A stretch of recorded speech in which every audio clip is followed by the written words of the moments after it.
നിങ്ങൾ വിശ്വസിച്ചുകൊണ്ട് പ്രാർത്ഥിക്കുന്നെങ്കിൽ, നിങ്ങൾ വിശ്വസിച്ചുകൊണ്ട് ദൈവത്തോട് അപേക്ഷിക്കുന്നെങ്കിൽ നിശ്ചയമായിട്ടും ഒരു അസാധാരണ ദൈവത്തിൻ്റെ പ്രവൃത്തി നിങ്ങളുടെ വിഷയത്തിനകത്ത് വെളിപ്പെടാൻ പോവുകയാണ്.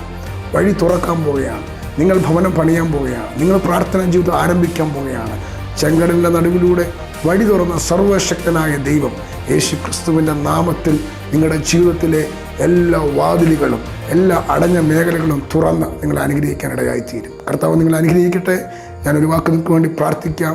യേശുവിൻ്റെ നാമത്തിൽ കർത്താവ് എല്ലാ വഴികളും, കർത്താവ് കേൾക്കുന്ന ദൈവമക്കളുടെ മേൽ എല്ലാ വഴികളും കുടുംബത്തിന് മേൽ തുറക്കപ്പെടാൻ പ്രാർത്ഥിക്കുന്നു. കർത്താവ് അത്ഭുതം ചെയ്യണം. യേശുവിൻ നാമത്തിൽ പിതാവേ, ആമേൻ.